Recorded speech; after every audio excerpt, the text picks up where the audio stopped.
Hey guys, Brian Schultz here with Cape Falcon Kayak, and in this video I'm going to show you a way that you might be able to add more stability to your Greenland kayak even after it's already been finished.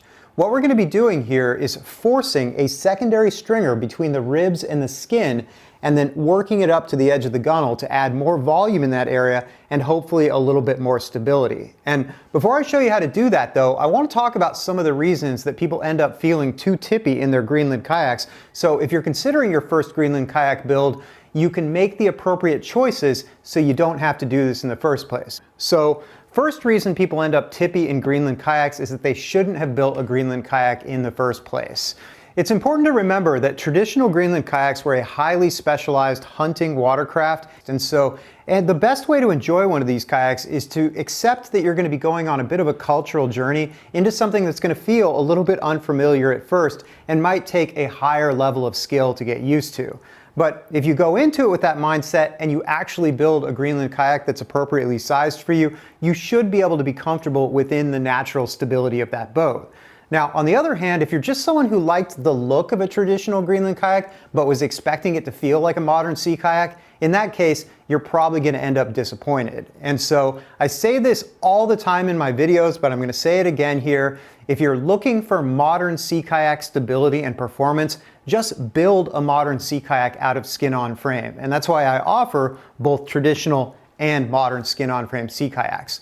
Now, another reason that sometimes people are less stable than they wish they were in a Greenland kayak is just because they built a design that wasn't very stable in the first place. Traditional Greenland kayaks were very different over the time period and geographic range that they were built, and some of them were much narrower than others, which makes them much less stable, which is one of the reasons that I focus on traditional Greenland kayaks from west to southwest Greenland around the turn of the 20th century, because those particular kayaks were closer to dimensions that we're a little bit more comfortable with as modern kayakers. Now, last reason that people can sometimes feel a little bit less stable in Greenland kayaks is just because they built the sizing too small for them.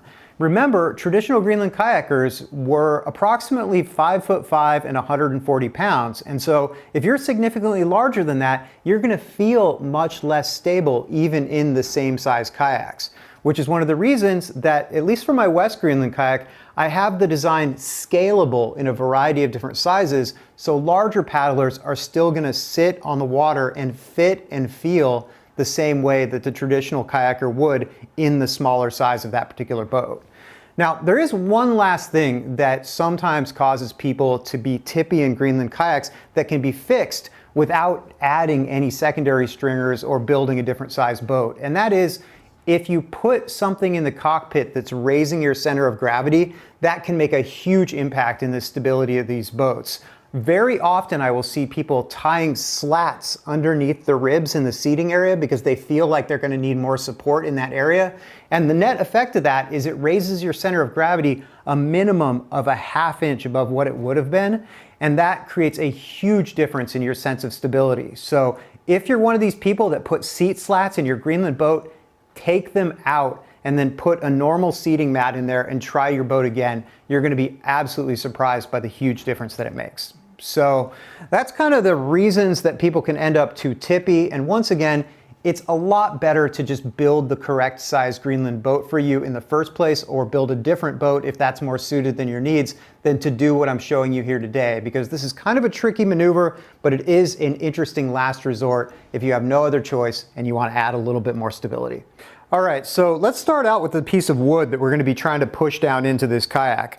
What I have here is a piece of red cedar that is 6 feet long, 9/16 of an inch thick, and 7/8 of an inch tall. And I have tapered it from its full height down to 3/8 of an inch over the last 5 inches here. I've rounded over the top edge right here, but I've left the back side of it square.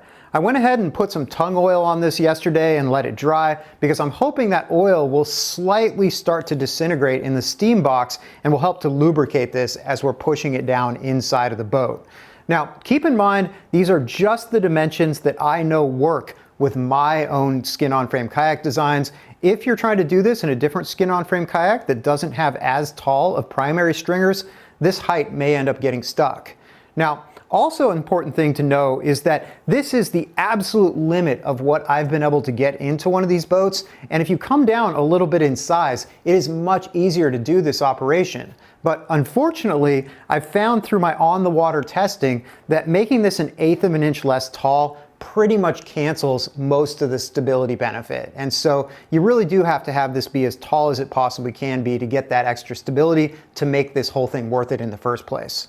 So this particular stringer is 6 feet long, and I'm going to take a minute here and mark the halfway point. So 3 feet on the back side of the stringer. This is the side that is square, and it's going to be sitting against the ribs, so I can see how far forward or back this is when I'm pushing it up into the boat. Now for the stringer itself, once again I want to mention that I tapered the last 5 inches of this from the full height, which was 7/8 of an inch, down to 3/8 of an inch, and I rounded over the top edge here, and I really rounded over the end so it's not going to get stuck on anything while I try to push it down in there. Now, as far as how long this can be, you're going to be limited to the length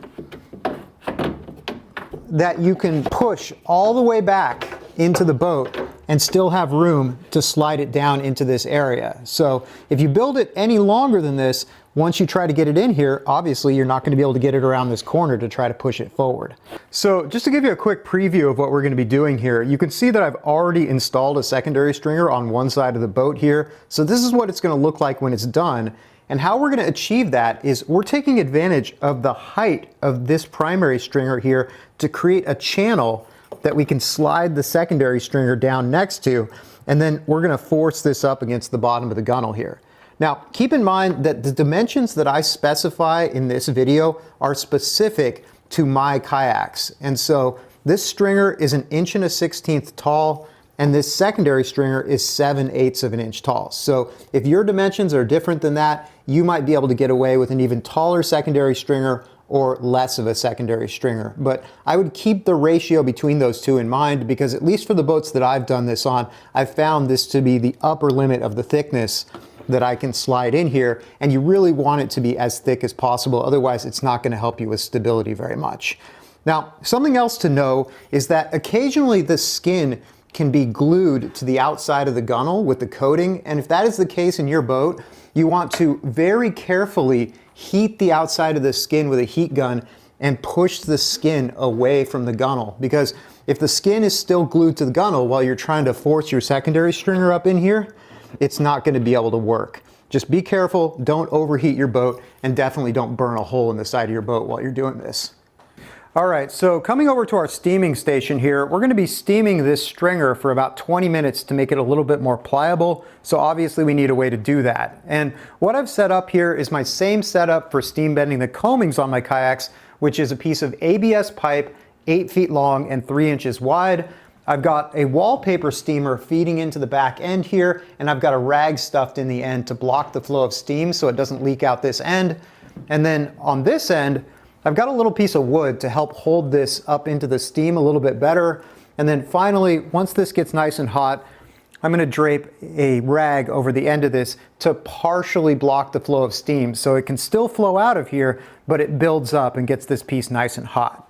Now, keep in mind, in my experience, Western red cedar tends to steam bend a little bit better than some other types of softwoods, so I can't promise that this is going to work for you the same way that you're seeing it work for me today if you're using a different wood than this. It's also worth keeping in mind that this is a fairly chunky piece of wood. Even in red cedar, this weighs 8 ounces, which means that by the time I'm done, I will have added a pound to the boat. So if you're contemplating doing this with a different type of wood, keep in mind you could be adding significant weight, and also it just might not bend as well. Now, finally, just like any time you're steam bending, it's really important that the grain in this piece is nice and straight, because if you get cross grain, it's really likely that as you go to flex this in place, it's going to break along the cross grain, and that might put you in a difficult situation where the piece is stuck in there and you're going to have a really hard time getting it back out. Now, zooming in really close here for a minute, I want to show you a little tool that I've created to help you move the stringer once it's all the way into the boat here. And what this is just a little block of wood. This one just happens to be 3/4 inches thick, and it's probably about 1.5 inches square. Doesn't have to be exactly these dimensions. And I have piloted and countersunk for 2 number 6 screws that are long enough that when I screw them down like this, you see how they're sticking out on the bottom there? That's sticking out about 3/8 of an inch. And just to give you an example of how you might use this, let's say this is your full length stringer and you've got it down into position, but it's stuck and you can't slide it back and forth. Well, in that case, you can just go ahead and bring this little block in just like this. You can screw it down into the stringer really quick, and now you have something to grab onto while you slide this back and forth.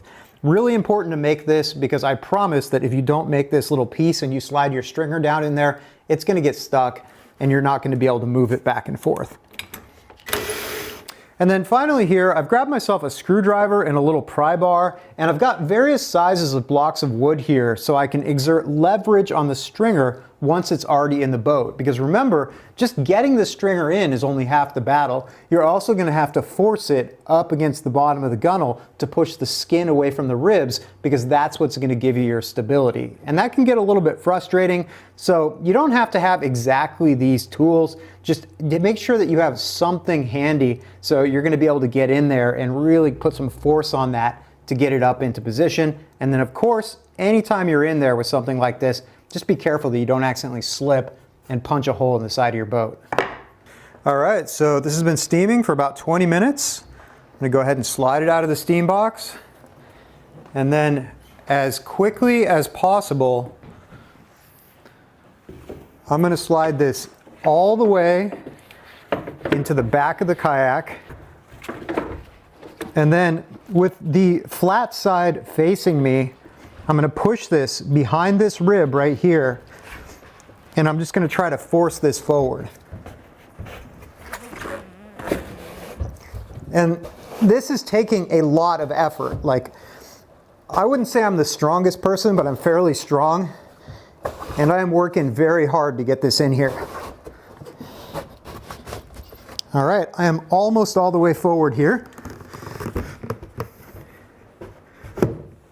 Okay, so it's in. Now I need to slide it back. And this is where things start to get tricky. Because I can't really get my hands in here. Now I'm going to grab that little block that I showed you earlier.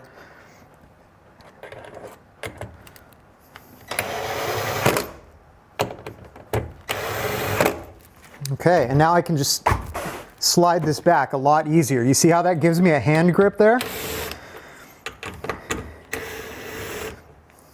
Once again.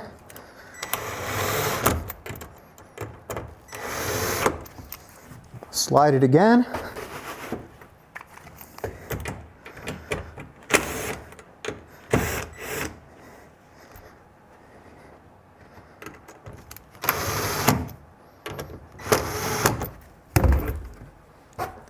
And I'm going to slide this until the halfway point on the 6-foot stringer is right at the back of this rib right here.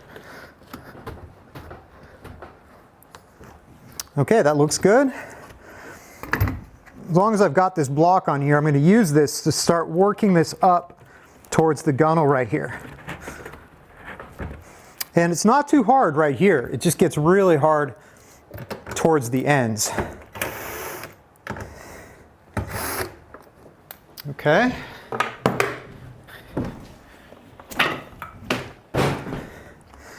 So now for the hard part. I got to get this pushed all the way up to the bottom of the gunnel right here.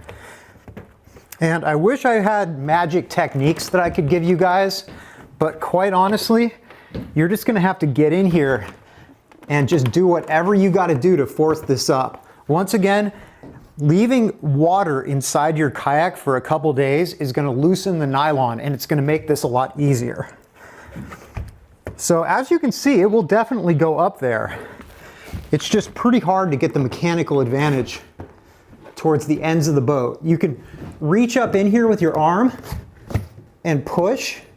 And that's another reason you don't really want to make these much longer than 6 feet, because you're going to have a pretty hard time reaching all the way to the ends through this tiny cockpit. Actually, let's come back into the cockpit here so you can see what I'm doing. I've gone ahead and pushed the stringer back down away from the gunnel, so it's kind of simulating what tends to happen in the ends of the boat.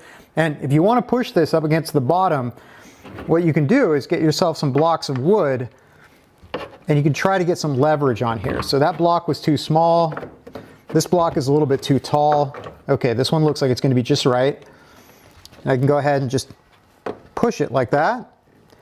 And then I could switch that out for a taller block of wood. Push it a little bit more. And you could see that with some mechanical advantage, it's pretty easy to get that up there. So I'm just going to go ahead and push the rest of this entire stringer up, and then we'll talk about what we accomplished here. All right, so taking a look at the finished result here, you can see that this surface, which formerly was sitting at about 20 degrees like this, is now sitting at about 10 degrees, at least for this first 3 inches right here, which represents a pretty significant change in buoyancy, especially because that buoyancy is concentrated out by the edges of the boat in the center section of the boat where it's going to be doing the most work here. So speaking from experience, already having had this boat on the water with one of these installed on one side, I'm not going to say that this is a huge difference. For example, you're not going to be able to use this to rescue a Greenland kayak that is way too tippy for you. But if you're somebody who built a Greenland kayak that's kind of on the edge and you could use just a little bit more stability, this might be a way for you to get that. But like I said in the beginning, there are trade-offs here. One of the things I noticed when I was doing experiments with lots of different types of secondary stringers, when I was doing saran wrap tests for my most recent redesign of my Greenland kayak, is that every time I added height and shape to that secondary stringer, the boat got a little bit more sluggish and a little bit more sluggish. Now, if you're coming from a conventional kayaking background, you may not even notice this, but if you're used to paddling well-built skin-on frame kayaks, you are going to notice a difference in the glide between a Greenland kayak with these and a Greenland kayak without these. But on the other hand, you also might not care about that. For example, many people use traditional Greenland kayaks just as dedicated rolling kayaks. They're not paddling them for long distances. And so in that case, if the boat's a little bit more sluggish, maybe that is not the most important thing. And the extra buoyancy that you get from this really actually does help the roll of the kayak as well. Once again, it's not a huge difference, but I definitely notice a little bit more pop when I'm coming up on a boat with this modification versus when I'm coming up on a boat without it. So I would personally always rather just build a Greenland kayak that is the appropriate size and the appropriate stability for me in the first place. I don't actually use this modification on my own boats, but if you are in that situation where you have a boat that you're just not quite comfortable in, so you're not using it, this might be a good way to get you back on the water in your Greenland kayak. All right, I think that's it for now. Thanks for watching. If you like this video, make sure you hit that like and subscribe button. You can also find us on our website, capefalconkayaks.com, where I've got a bunch more skin-on frame building video courses, plan sets, and various free skin-on frame resources. You can find us on Instagram at Cape Falcon Builds, where I post a daily build blog of everything I'm working on here in the shop. And just like I say every time, even if you're not normally a social media person, I would really encourage you to check out the Instagram channel because there is so much great content there that never makes it onto the YouTube channel. And you're going to see what I'm working on months in advance of where it's going to show up anywhere else, including on my website. So once again, that is at Cape Falcon Builds on Instagram. Take care, be safe on the water, and have fun building your skin boat.